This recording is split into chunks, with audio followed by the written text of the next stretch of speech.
If anyone wants to build a startup, I think you should assess yourself first, whether it suits your personality, because startup is really not for everyone. Secondly, you need to learn to work with people. You cannot do everything on your own. I think I'm grateful that I learned this earlier on, that I cannot be doing everything, and that's why I got Dr. Vivek to join us, and we formally started this whole thing. And it really helps to have a co-founder, because when I'm down, somebody else will pick me up. When he's down, I'm there to pick him up.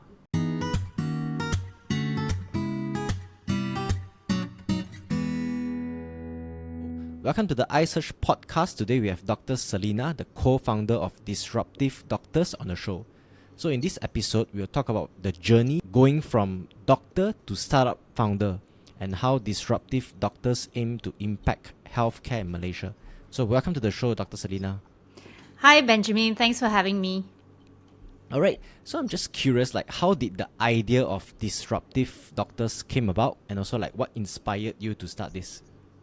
Wow, it's actually a rather long story. So I think becoming a entrepreneur or starting a business was never in the plan. I only had one plan A, and that was it, which was to become a specialist.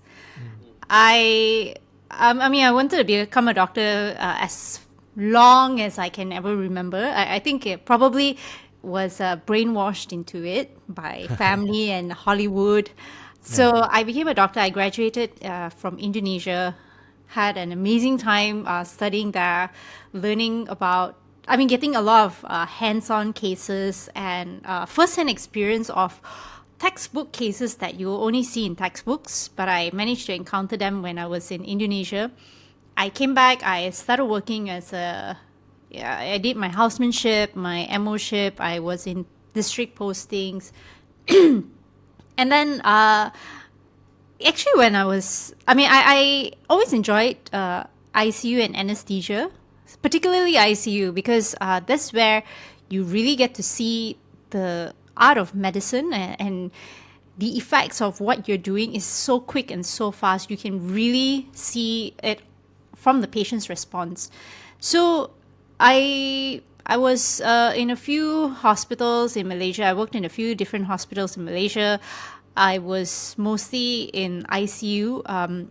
There was a point in time when I wasn't sure what I was doing, whether to continue to do my specialization or not, because I think there was just not enough training, not enough. I feel I wasn't growing as a doctor at one point. But luck had it that I managed to work under one of the best intensivists in Malaysia. And from there actually was when I was re-inspired again with medicine. And I was quite excited. I thought, okay, this is definitely for me. I want to be an intensive care specialist. So I wanted to follow her path, go to Australia to study intensive care, and then possibly come back. But I had a slip disc, and the new hospital that I was working in, my superiors were not very, they were not very supportive of my recovery. So it was, I remember exactly when I had the slip disc. So it was a Saturday after a session of rock climbing. I had this very, very excruciating pain. I couldn't even describe it, but I wasn't sure what was going on because it was not very classical slip disc pain. But it was a Saturday evening, and Sunday I was on call. It was already too late to find anyone to replace me. So I went for the call, my call the next day, but I was mostly bedbound. I was in so much pain. Nobody knew. Even my specialist didn't know I was in so much pain. Right? I didn't tell anyone. But then after that, I got myself checked, and it was quite bad because I couldn't move parts of my legs. And I remember then when I needed a break, but nobody was there to support me. When I asked for light duty, they told me that it's time to leave. So I was very disappointed with the whole system. And so I left, I went to research, and I realized research is not a place for me. It's funny because before I went into research, I met with one of the researchers there, and she said that research is not for everyone. I didn't understand what that meant. until I got in there and I realized, yeah, research is not for everyone and you need to be cut out for it. Clearly, my personality didn't suit being in research. So at that point, when I left medicine, clinical practice, and I was in research, I was very lost, very confused. I had no idea what I was doing. And I didn't know how to utilize the experience I've gained. It was very difficult because I've already invested 8 years of my adult life, my career into medicine, and then now I'm no longer practicing. I didn't know what to do with it. I felt very lost and very far behind everyone because I go to work, I don't know what I'm doing. I am getting paid, but to do nothing. Absolutely no idea what to do. There was no guidance, no training, no one to help bridge that gap. And initially I thought that's the end of my career, right? Like nothing else to do. And it was very difficult for me when I looked at my peers who are those that were still practicing. They were going into master's program, they were progressing and advancing. Then I have my friends who were not in clinical. They were progressing in senior management, some of them becoming head of their companies. But here I am stuck, not moving anywhere. And there was no one to help me. I didn't even know who to ask. So then I slowly saw that there were a lot more doctors that were that had to leave practicing for whatever reasons, and they all end up in that same situation where they're stuck, they're lost, they don't know what to do. So I saw this as a gap. I knew it was there. I looked around and I saw there were other companies or small organizations outside of Malaysia that was doing small scale work like this, where they are helping doctors to find other careers, alternative careers. So I thought, hey, maybe that's this gap here that I could fill up, because I started to see a lot of doctors that were coming and their talents and experiences and expertise were not fully utilized. So that's how it came about. And I met Vivek in 2019, towards the end of 2019, through LinkedIn.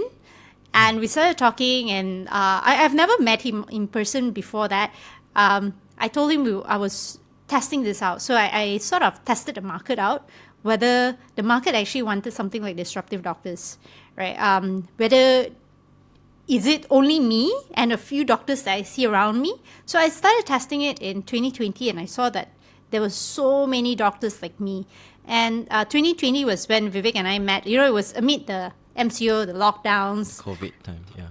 Yes, during COVID. So then we finally met up, we spoke, and then I was sharing what I wanted, this vision.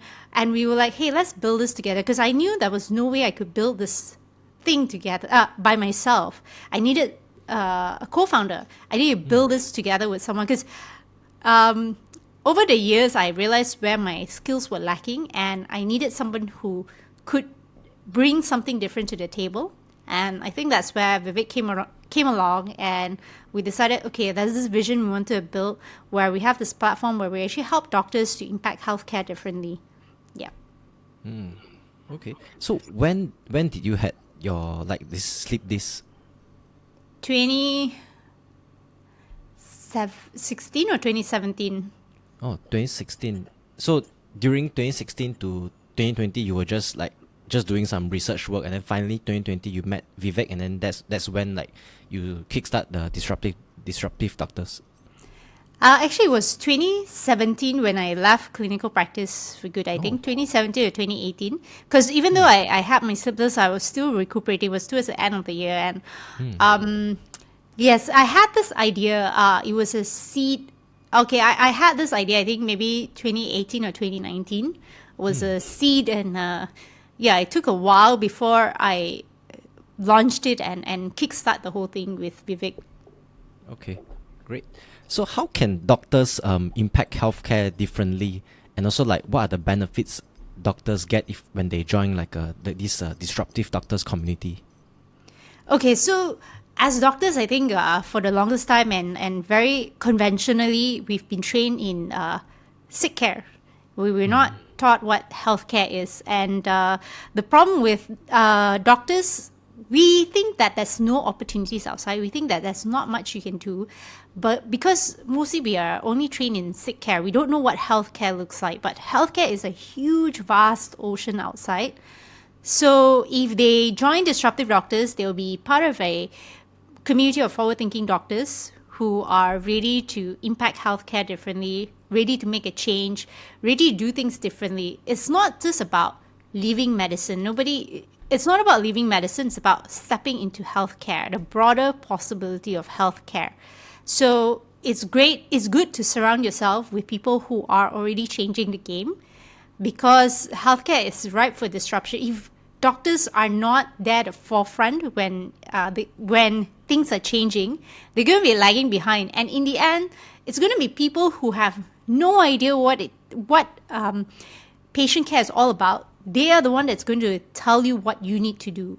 So that's why doctors should get on board and should be part of this. Okay. So how big is like the community at this point, and also like what are the events that's organized in the community? Okay, so right now we've got about 4,000 plus doctors. We officially started actually around 2021. So in about 3 years plus to 4 years, we've grown to about 4,000 plus doctors. Our most anticipated event is our annual conference, where we talk about doctors impacting healthcare differently. So that we actually have a lot of forward-thinking doctors. Those have already walked the path. They are showing the younger doctors how you can do it. That's one. Another thing is we run a annual H Innovator Challenge. It's a healthcare innovation challenge where we're actually encouraging doctors to come up with healthcare solution, because we are in the system day in, day out. We can see where the breaks and problems are. So we're running all this challenge to encourage doctors to think outside the box. Those that actually have an idea, but they don't know how to turn that idea into reality, they can join the challenge, because we actually work with industry partners to help them bring this to life. Okay. So what is one example that you can think of that a doctor did that impacted healthcare differently so far? Disruptive Doctors? Okay. Well, Disruptive Doctors is impacting healthcare differently, because at one point when I left clinical medicine, I thought I wasn't going to be able to impact healthcare anymore. But by starting up this platform, we've actually impacted the lives of hundreds of doctors, a lot of them. So there are those that were stuck in clinical practice and they could not figure out what their edge was. They could not figure out how they could do something bigger. They came to us and they got clarity on what to do. We had doctors who started housemanship and then they quit. They weren't sure what they wanted to do. We helped place them in a position where they can actually get a first-hand view on patient care. And they fell in love with medicine again. So they went back, they started housemanship, they got their license. So that's how doing something differently is. We are impacting doctors and healthcare at a scale. Okay, right. Got it. So marketing is like a big part of any business. What is like the best marketing strategy that have worked well for Disruptive Doctors to get like 4,000 plus doctors on board? Okay, I think a majority of our members came to us just through word of mouth. We have tried paid marketing here and there, but nothing substantial, because I'm a startup and we want to make sure that whatever we're growing is really what the community wants, and that we actually do serve a purpose. So a huge bunch of what we've done so far and how far our brand has reached is, I would say 80% of it was organic traffic, because somebody would have recommended us to somebody, because no one else is really doing this and no one else is breaking the mold. No one else is talking about things that in healthcare regarding doctors. No one is talking about career growth of doctors like we are. True, because if you work in the hospital, they will not talk about all this like career growth or about healthcare, this kind of things. Okay, but I guess like like the first, always like the first 100 users or the first 500 users is always very difficult to get. But once you get, let's say, 500 users, then they can, like, there's word of mouth going on, there's like a flywheel going on, and people start refer each other. So for your like first 100 to 500 users, how do you like market and get them on board? Well, you see, I was in the industry for 10 years. Vivek is in the healthcare industry for 10 years. Between us, we have 20 years. So honestly, getting the first 100, I think, yeah, getting the first 100 was a little tough because it's a concept that no one's heard of. When we first started, we were like lepers of the community. No one wanted to talk to us. KKM doesn't want to talk to us. The officials want to stay away from us. Nobody wants to be associated with us. The first 100 was difficult. It was us just gathering people who knew us. But the fun fact was, back in 2020, actually Facebook groups, it was a bit easier to get into Facebook groups and share my experience. So what I actually did was I put up an article about what I was going through, my vision for Disruptive Doctors, what we wanted to build. I mean, back then we were called something else, but I spoke about my vision. I spoke about what we wanted to build. I put it out there in the Facebook groups, and overnight I got 100 emails. So that was our first 100 people. Okay. Facebook group is a very good organic marketing strategy, and the best part is it's also targeted lah. Whereas sometimes when you run paid ads, it's not really targeted towards your audience. But that was back then. Now it's a bit harder to penetrate Facebook groups. Yeah. So that's why actually we are building our own Disruptive Doctors app. It's to help doctors connect and collaborate with other doctors more easily. Okay. So let's talk about like the business potential of Disruptive Doctors. How do you make money, and also like what are the future plans and also your vision? One of the revenue streams, yes, we have a membership. We run workshops for doctors. A lot of it is to help doctors to grow, like career-wise. We also work with companies. That's where the big bulk of our revenue comes from. We help companies who want to get in front of doctors, companies who are trying to hire doctors, companies who want to sell products to doctors, courses, workshops. That's so basically what we do is we connect healthcare companies with doctors, because doctors are searching for information, doctors are searching for solutions, and these healthcare companies are searching for doctors, and the whole industry in healthcare, it's actually quite fragmented. So there is no one platform that's connecting them. So that's what we actually envision to do, to really connect the stakeholders in healthcare, which are the doctors, and also the healthcare companies who are looking to partner up with doctors, to work with doctors, to really elevate the delivery of healthcare. Right. It's like a matching platform kind of thing. It's a platform where I suppose you can connect with the right stakeholders. Okay, so like let's say a company that does like, let's say, clinic management system, they can, like, let's say, advertise on your platform, and they can reach like 4,000 doctors or clinics that is potentially their customers as well. Correct. Because for instance, doctors who run their own clinics, so like the old way of how clinics were run is very different from what it is right now. I mean, back then, like maybe 10, 20 years ago, you can just set up a clinic and you will get 100 patients walking in, right? But these days it's no longer the same. You open up a clinic today here in this shop lot.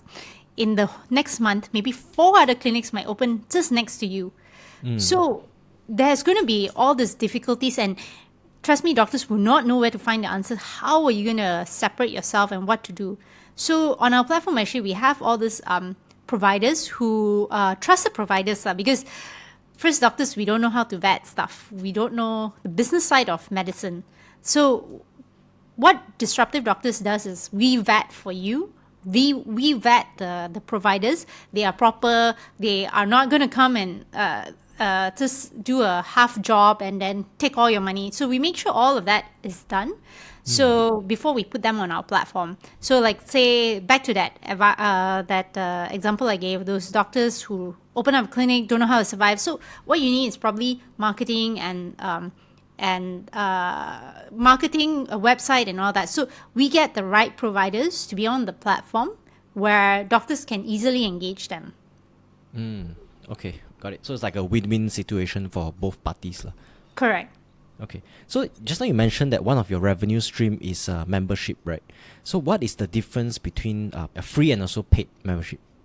So for the paid membership, we actually have a lot of on-demand courses on the website, which are freely accessible to all our paid members. We also run certain community events that only premium members can attend. Yeah, so this is a like more closed door networking session where they can actually meet all the industry players. Okay, what is your vision for Disruptive Doctors? To be this global platform where agile, innovative, tech-savvy doctors are, where we can actually connect with doctors across the globe, collaborate with them, share experiences, share knowledge. Because I found a lot of value when I could connect to doctors in UK, in US. It was not easy. It was very hard just to get a connection. I had to scour the internet to find somebody to help me.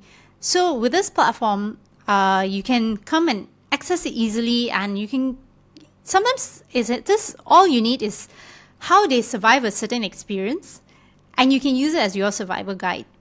So that is the whole vision of what Disruptive Doctors want to achieve, like 1 million doctors on our platform by 2030. Okay, and currently, I would assume that most of the doctors that's currently on board is Malaysia doctors, right? Haven't like scaled into other countries or have already started?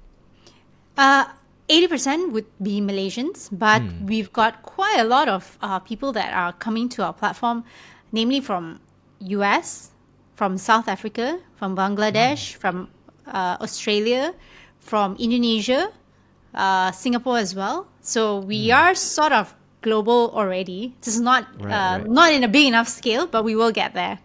Yeah, I mean the word of mouth is starting to like spread globally already lah. No. Yes. Okay, right. So we're coming to the end of the podcast. So before we go, is there anything else that you would like to share with people who face like setback in their career and wish to pivot and also like build a startup like you? I think there will be two separate things. One is if you have a setback in your career, it may not be a setback actually. Sometimes it may just be a blessing in disguise. I like this quote by Steve Jobs. I think everyone quotes him. You cannot connect the dots looking forward. You can only connect them looking backwards. So sometimes all these so-called setbacks may actually be helping align you to actually where you should be going. So always take it with a positive note. I think one thing I learned is that every experience counts, whether it's good or bad. Embrace it and adapt to the new situation. That's one. Secondly, building a startup. Okay, when I first started this, I had no idea what startups are. I had no idea about valuation, about all the stuff, right? I only knew at one point, like, I wanted to start a business. That was it. Starting a business is tough. I had there's no training, nobody in my family has a business. My parents are professionals, they're working. My dad's an engineer, my mom's a nurse. No one's had any experience with business. So I'm practically the first person in the family who's jumped from being a professional into business. And it's tough. I don't think it's for everyone. You have to have some sort of resilience and persistence, and especially when things are not going your way. How do you psych yourself to say, no, we're going to get there? There's a lot of moments I may feel like, you're on this little sampan and you're going out into the ocean, and then the sampan breaks and you have to fix it along the way as you're in the ocean. It feels like that. So at any time you can capsize.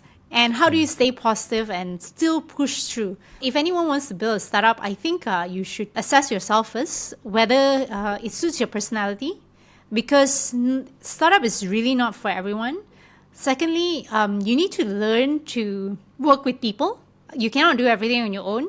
I think I'm grateful that I learned this earlier on, that I cannot be doing everything, and that's why I got Dr. Vivek to join us, and we formally started this whole thing. And it really helps to have a co-founder, because when I'm down, somebody else will pick me up. When he's down, I'm there to pick him up. Yeah. Right. At least, I mean, like both of you fixing the sampan together instead of one person fixing it on the way throughout this journey, right? Correct. Okay. Right. Thanks, Dr. Selina, for coming onto the show. Check out Disruptive Doctors down below, and I'll see you in the next episode.